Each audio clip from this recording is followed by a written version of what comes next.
Hey. Thank you for clicking on my channel. I appreciate you. I appreciate you. I appreciate you. I do.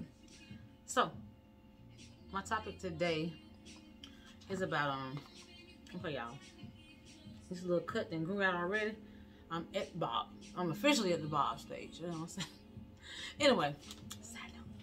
You know, I go off topic sometimes. But anyway, health insurance for black women. Why it's important for us. And I know it's something that we don't want to do because we want to do other things. We feel like so much other things are on our plate.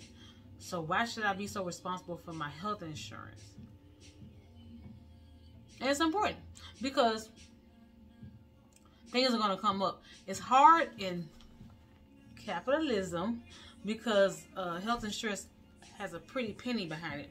It costs a lot of money. Like you paying money. Let's say you're a gainfully employed person. You paying money. It's coming out your check. And then you find out about this thing called a deductible. When something serious happens, they say, "Oh, Miss K, oh Miss Robinson, we found that your pap smear was abnormal. We need to do another we need to do a biopsy." In order, and they be so nonchalant with it. In order to do the biopsy, we need $1,500 or $600, and you might have insurance. And with the insurance, it might be like $700 copay. Why do I have insurance? I'm still paying.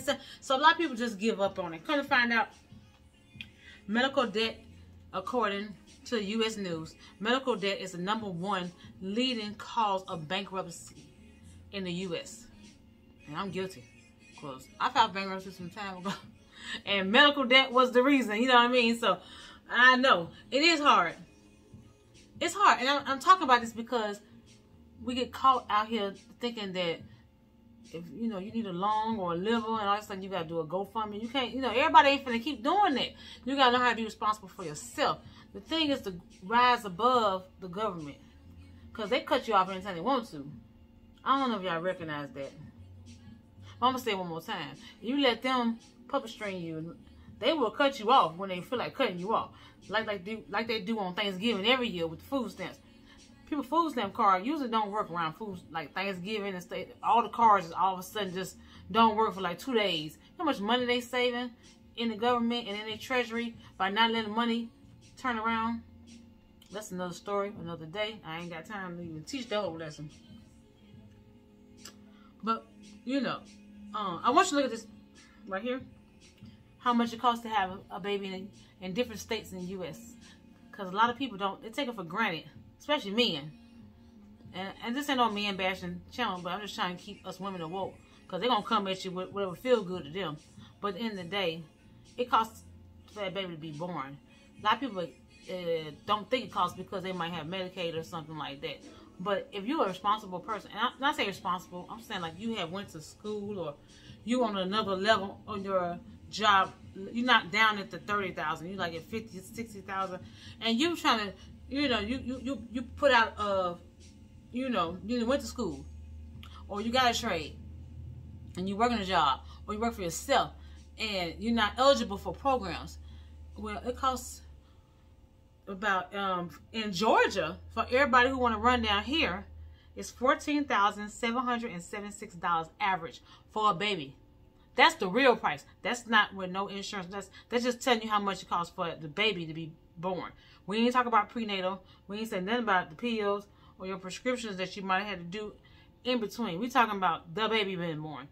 Now, with insurance, the average cost is $3,068 if you have it vaginally. Oh yes, that's another cost. Because if you have it, what you call it, cesarean, then it's $3,389 average with insurance. So your insurance then met that $4,000. Let's use Georgia for example. So your insurance then met that whatever 3,000 is. Let's round up to 4,000. So 10,000 of that your insurance met. You know what I'm saying? And then you gotta pay the $3,389.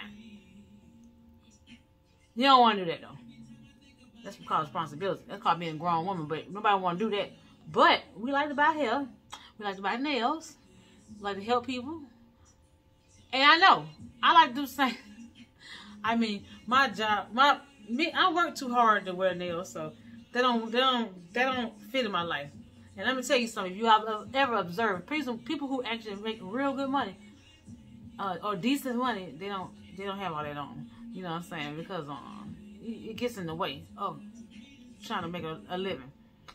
Your McDonald's workers and all those folks, them folk have on. You know they can't even hardly ring up your burger because they. Peep that out. So you gotta do what you gotta do for you and your livelihood. So it look good, acrylic smell good, and you want to be ghetto looking fabulous, and I understand that. And I understand. Because I want to look nice too. I want to take care of my kids. I want them to look best as they can. I want to look best as I can, you know what I mean?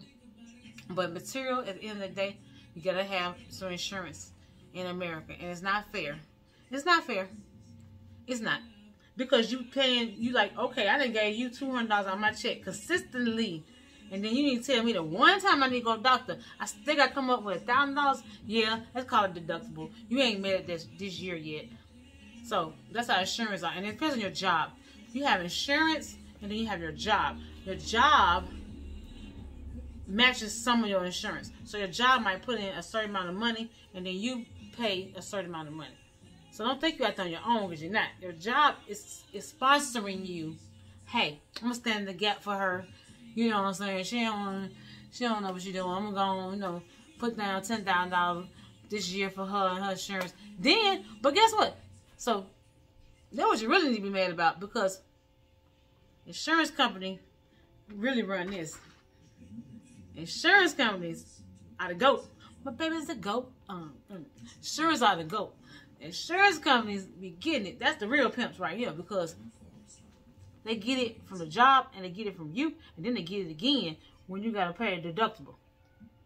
And then don't think, when you go make a claim, that the other part. I just told you it costs $14,776 average in Georgia. Okay, so you don't think, so the insurance company, you know what I'm saying, is getting the money. Because, you're going to come out of pocket about $3,000 average. $3,300 if you got a good, vajayjay, or if you got to do a cesarean, almost $4,000. So we're looking at $10,000 that still got to be paid to the insurance, to everybody. Everybody still got to sit at the table and eat off you. What you want? What you got? She got her $4,000. Insurance come and give me what you got. Give me. You know what I'm saying? That insurance is a joke. But at the end of the day, you gotta be responsible, and don't have no children on it. And that's the part that baby daddies, ex-husbands, whoever help you procreate that child. They don't understand when they want to go out here and look cute and pick up more women and other things like that, but they don't see that them shots cost money, that immunization costs money, that annual exam costs money. And don't go to an annual exam and your child got like a little rash or something. That's not coded the same way. Coded equaling not it's no longer a regular call. It's no longer like a health call. It's turned into an issue. You know what I'm saying? A diagnosis. So a diagnosis is turned into another money. So your child, you go in there, you're like, what's wrong with your skin? This child in there itching and stuff. And this supposed to be their annual exam, just to get their shots and stuff. Child got a rash from here to here. Now it costs more money. You're going to owe a bill. So it's not fair. That's why we got to text these folks and be careful who you make children with. That's all I got to say about that.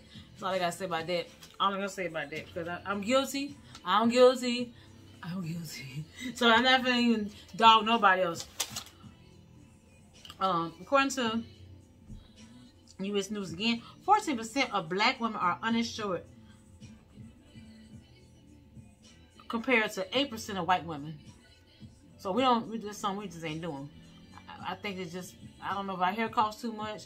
That's why I look at it, because most of what we do is like hair and our man or a relationship. Our relationship take a lot of our money, because I've been in relationships and I've given a lot in a relationship. A person might didn't understand I was giving a lot because they don't understand business, but you give a lot to a relationship, you know, making sure they straight and all that kind of stuff. You don't know it, and they don't know it either. They really don't know it, but you feel it when you have to like make something else go about groceries and higher bills and things of that nature, or they locked up or something like that. Anything that comes up different, they ain't got their insurance money. You ain't finna let them ride around without no insurance. That's your boo.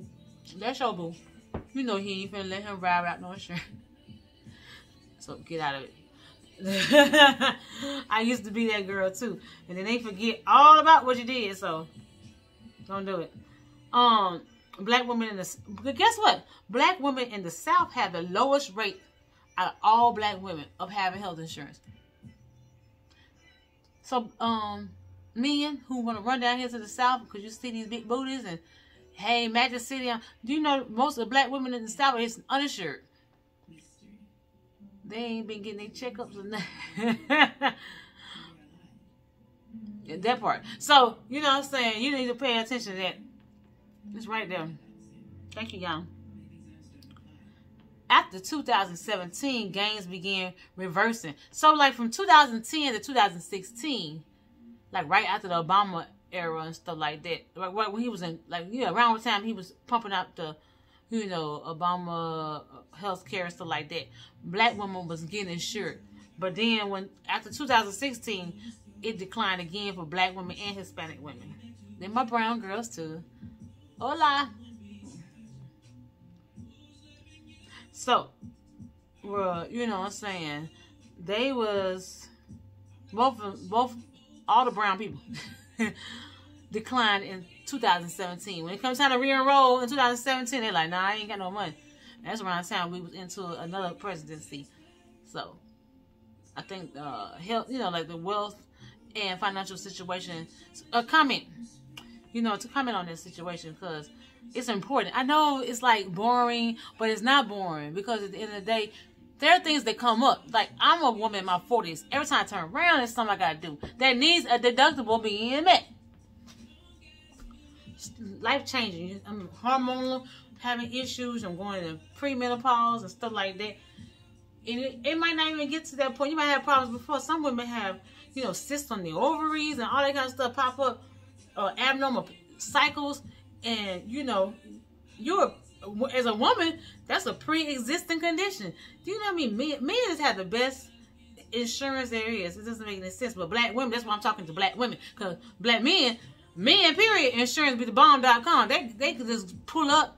I witnessed this because I've had males that I was with, and they just pull up and just get a whole surgery done. Ain't nobody ask them nothing. You trying to get two birth control pills, and they looking at you like, well, we can't do that, man. It's gonna be $125 for 2 pills. You know what I'm saying? I just want 2. I'm like, you know, the guy from oh my God, what's his name? Oh Lord, from New Jack City. Can you just put it in my hand? Just put it in my hand. You ain't gotta give me a pill bottle. Just give me 2 pills. It's like $150, bitch.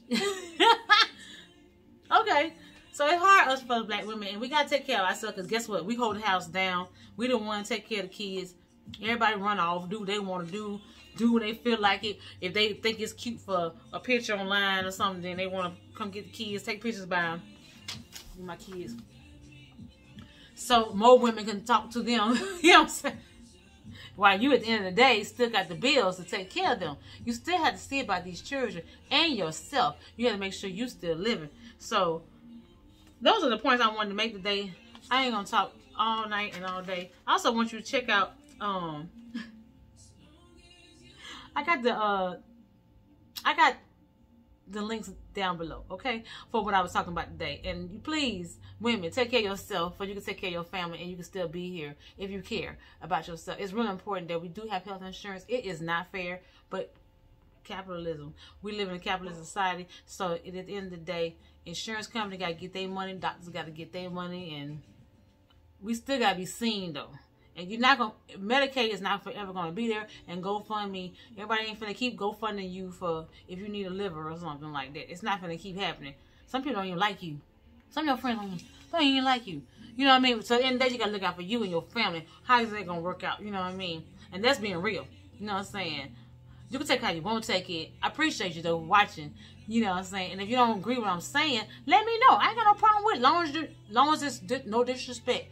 No disrespect is not tolerated on my channel. But as long as we can talk and you can say what you got to say, I have no problem. You do not have to agree with nothing I'm saying. This is just me saying and bringing a view of things I see that we need to work towards and get on the right foot.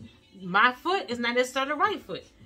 I'm just telling you my opinion. You understand what I'm saying? But on the exit out, but you, like I said, please check out all the links below. Hey, also, click like, subscribe. Also, hit that alert button. I need you to hit that alert button because a lot of people say, oh, I didn't know you had made a video because you ain't got the alert. You ain't got me on your alert. Get the alert. Hit that bell. Ding. Hit that bell. So, click like, comment, subscribe. Hit the bell. Hit the... But anyway, hit the bell. And also, I'm going to give a shout out to a fellow YouTuber that I've been loving lately. Marc Rebillet Youtube.com. He also, a.k.a. Loop King. And also, he has made it. Like, he has really been doing good off of YouTube. And he is not what you would think. But that man ain't no joke. And he also was part of a Super Bowl commercial. This past Super Bowl. So don't think it ain't out there if you ain't consistent. And also check my content below. You see your girl I've been LLC now. And I'm trying to get my content, and I'm sorry, my inventory together. So I can start coming to you with the deals on the hair and the beauty supplies. And ship it to you. Okay? No, it won't be long. So, like next month. Real quick, okay? So I appreciate anybody's patience. And also check out my daughter, Charmed by YANA. But anyway, this is Marc Rebillet. I love him. I in the straight runner. You know it can.